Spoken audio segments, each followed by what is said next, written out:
Perkenalkan, nama saya Ulan dari Husain Harahap, NPM 2151020300. Di sini saya akan membuat video mengenai ceramah untuk memenuhi tugas dari Bapak Samsul Hilal terkait PPI semester 4. Terima kasih, selamat menonton. Assalamualaikum warahmatullahi wabarakatuh. Alhamdulillahirrabbilalamin. Wassalatu wassalamu ala asrofil anbiya wal mursalin Sayyidina wa Nabiya Muhammadin wa ala alihi washabihi ajmain. Amma ba'du. Hadirin yang berbahagia, pertama-tama marilah kita panjatkan puji syukur kepada Allah Subhanahu wa Ta'ala, yang mana Allah telah memberikan kepada kita semua kenikmatan berupa kesehatan dan juga kesempatan, sehingga dengan nikmat tersebut kita bisa berkumpul kembali di majelis yang mudah-mudahan diridhoi oleh Allah. Yang kedua, semoga salawat dan salam senantiasa tercurah kepada suri tauladan kita, Nabi Muhammad SAW, keluarganya, para sahabatnya, serta para pengikut setianya hingga akhir zaman. Sebelum penceramah masuk ke inti dari ceramah yang hendak saya sampaikan, saya sendiri hendak berwasiat terlebih dahulu, khususnya pada diri saya sendiri dan umumnya kepada para hadirin yang hadir di majelis ini. Isi wasiatnya yaitu, marilah kita senantiasa menjalankan ketakwaan kepada Allah dengan sebenar-benarnya takwa, dan marilah kita pertahankan ketakwaan kita hingga ajal menjemput. Allah Subhanahu wa Ta'ala berfirman, Ya ayyuhallazi na'amanu taqullaha haqqa tuqatihi wa la tumutanna illa wa antum muslimin. Wahai orang-orang yang beriman, bertakwalah kepada Allah dengan sebenar-benarnya takwa kepadanya, dan janganlah kamu mati kecuali dalam keadaan muslim.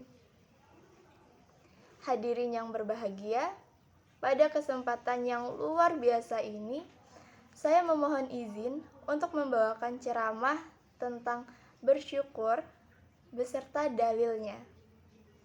Mudah-mudahan ceramah tentang bersyukur ini yang saya bawakan mengingatkan kembali kepada kita betapa pentingnya untuk selalu bersyukur. Hadirin yang berbahagia, pernahkah Anda memuji Allah saat memperoleh rezeki dari arah yang tidak terduga? Atau pernahkah Anda memuji Allah Subhanahu wa Ta'ala saat berhasil melalui suatu kesulitan? Bila Anda pernah mengalaminya, maka sesungguhnya apa yang Anda lakukan hanyalah salah satu unsur dari perbuatan syukur. Mengapa demikian? Karena syukur yang ada di dalam ajaran Islam tidak hanya sekedar memuji Tuhan atas karunia yang diberikan, akan tetapi lebih dari itu. Lalu sesungguhnya, seperti apakah bersyukur yang sempurna menurut ajaran Islam? Di dalam agama Islam, bersyukur itu tidak hanya diucapkan dengan lisan, akan tetapi bersyukur itu yang pertama adalah dengan hati, lalu yang kedua dengan lisan, dan yang ketiga adalah dengan perbuatan. Bersyukur dengan hati adalah sadar dan mengetahui bahwa segala karunia yang kita peroleh sesungguhnya itu semua berasal dari Allah Subhanahu wa Ta'ala. Dan juga kita menyadari akan nikmat-nikmat yang diberikan dan tidak melupakannya. Lalu kemudian bersyukur dengan lisan, yaitu memuji dan menyanjung Allah Subhanahu wa Ta'ala selaku Tuhan yang memberikan nikmatnya kepada kita dengan mengucapkan kalimat tahmid. Sedangkan bersyukur dengan anggota badan ialah merealisasikan kesyukuran kita dan melaksanakan ibadah dan amal-amal soleh karena Allah semata. Hadirin yang berbahagia, setelah kita mengetahui bahwasanya ternyata bersyukur itu haruslah dengan hati, lisan, juga perbuatan, maka sudahkah kita melakukannya dalam kehidupan sehari-hari? Faktanya nih, masih sedikit di antara kita yang benar-benar bersyukur kepada Allah Subhanahu wa Ta'ala. Jangankan bersyukur dengan perbuatan, bersyukur dengan hati dan lisan saja sangat jarang kita lakukan, apalagi dengan perbuatan. Di dalam Al-Quran sendiri, Allah Subhanahu wa Ta'ala telah berfirman, wa qalilun man ibadiyas syakur. Sedikit sekali dari hamba-hambaku yang banyak bersyukur. Quran Surat Saba ayat 13. Pada ayat ini, Allah sendiri yang menyatakan bahwa hambanya yang banyak bersyukur itu sangatlah sedikit. Dan memang demikianlah faktanya. Buktinya, masih banyak di antara kita yang lebih banyak mengeluh dibandingkan ingat dan menyadari betapa banyak nikmat yang Allah berikan. Kita selalu menuntut ini, selalu menuntut itu, dan menyalahkan keadaan, sehingga lupa dan tidak sadar bahwa Allah telah memberikan banyak hal kepada kita. Apabila hati kita saja belum mampu menyadari nikmat-nikmat yang Allah berikan, lalu bagaimana mungkin kita bisa bersyukur dengan lisan juga perbuatan? Hadirin yang berbahagia, saya yakin dan berhusnuzon bahwa banyak di antara kita adalah orang yang rajin beribadah dan senantiasa beramal soleh. Tetapi yang menjadi pertanyaannya adalah, apakah kita melakukan hal demikian dalam rangka bersyukur atas karunia yang Allah berikan? Atau kita melakukannya hanya karena sebuah kebiasaan, atau bahkan mungkin kita melakukannya hanya karena keterpaksaan? Bila ibadah dan amal soleh yang kita jalankan adalah karena kesadaran dan kesyukuran kita akan nikmat-nikmat dari Allah, maka pasti kita akan ringan dalam menjalankannya, bahkan penuh dengan rasa bahagia. Sebaliknya, bila itu semua kita lakukan karena keterpaksaan, maka kita akan berat dalam menjalankannya.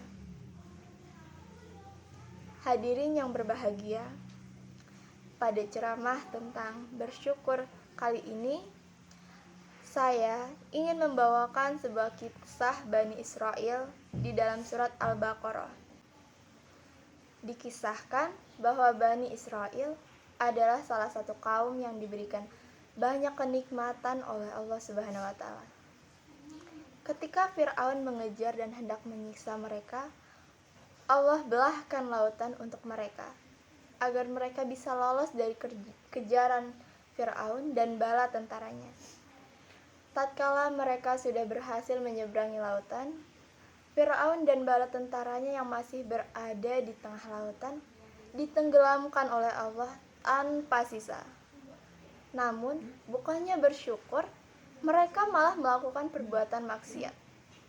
Mereka menyembah patung, anak lembu, yang dibuat oleh Samiri dari emas ketika nabi mereka, yaitu Musa, diutus oleh Allah untuk menerima Taurat selama 40 hari. Karena perbuatan tersebut, Nabi Musa yang baru pulang menerima Taurat tak kuasa menahan amarah. Singkat cerita, Nabi Musa memerintahkan mereka untuk bertaubat kepada Allah Ta'ala. Oleh karena Allah Maha menerima taubat, maka Allah menerima taubat mereka agar mereka bersyukur. Setelah kejadian tersebut, Nabi Musa ingin bertemu kembali dengan Allah Ta'ala. Beliau memilih 70 orang terbaik dari Bani Israel untuk bertemu Allah Ta'ala. Namun, ketika mereka mendengar percakapan antara Nabi Musa dengan Allah, mereka malah mengatakan, "Wahai Musa, kami tidak akan beriman kepadamu sebelum kami melihat Allah dengan jelas, ucap mereka dengan lancang. Oleh karena perbuatan mereka yang lancang kepada Allah, maka Allah pun menyambarkan halilintar kepada mereka hingga tewas.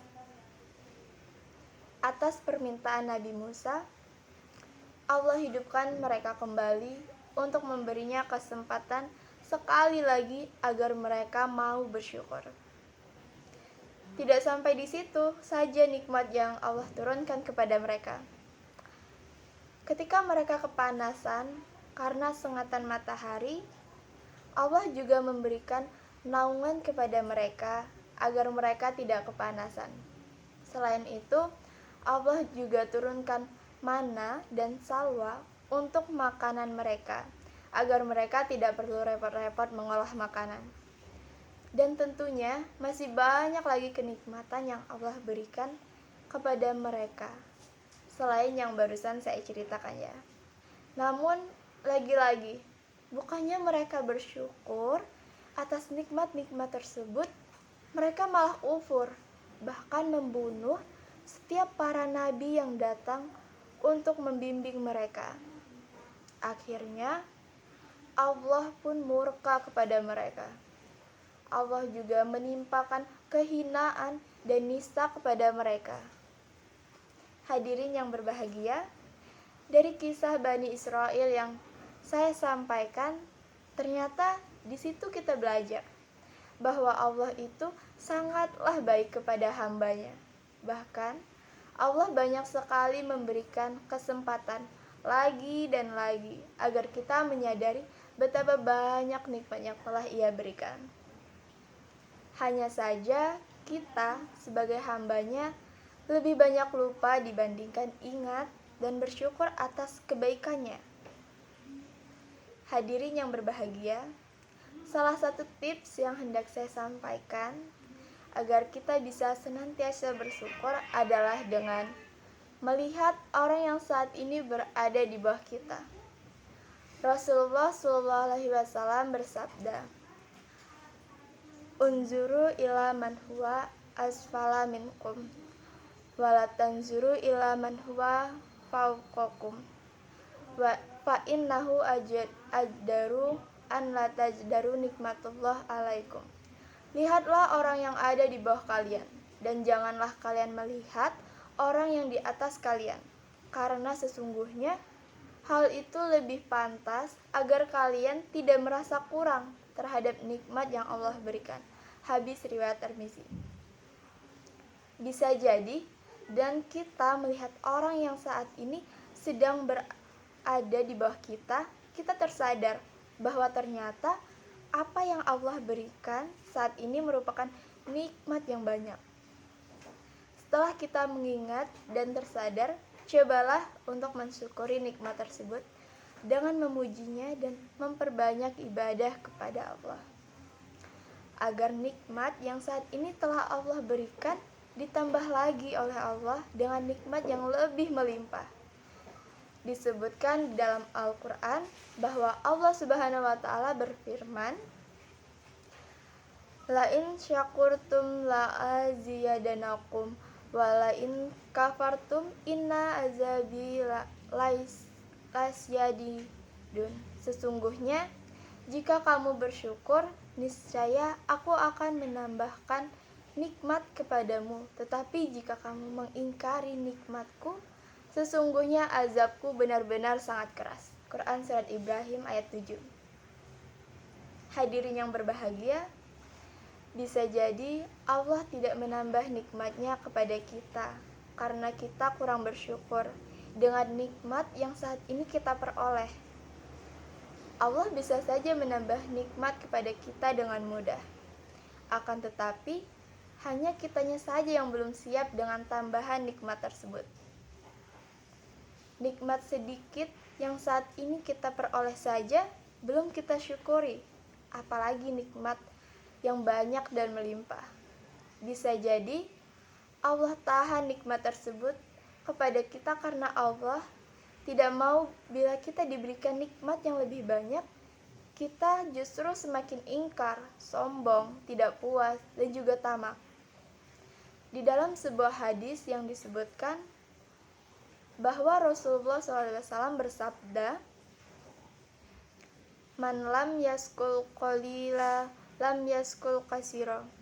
Barang siapa yang belum mensyukuri nikmat yang sedikit, maka belum mensyukuri nikmat yang banyak. Oleh karena itu, hadirin yang berbahagia, syukurilah nikmat apapun yang Allah berikan, meskipun itu nikmat yang sedikit.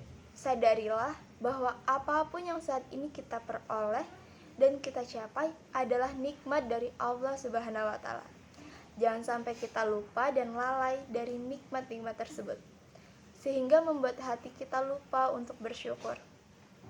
Yang terakhir, hadirin, pada materi ceramah tentang bersyukur ini, saya ingin menyampaikan salah satu contoh teladan yang patut kita jadikan keteladanan dalam bersyukur, yaitu Rasulullah SAW. Beliau itu meskipun sudah diampuni dosa-dosanya oleh Allah Subhanahu wa Ta'ala, akan tetapi sangat luar biasa dalam menjalankan ibadah dan amal soleh. Suatu ketika beliau pernah melaksanakan sholat malam dengan waktu yang sangat lama, hingga kaki beliau membengkak. Padahal, seandainya beliau itu tidak melakukan hal yang demikian, tetap saja dosa beliau juga sudah diampuni oleh Allah.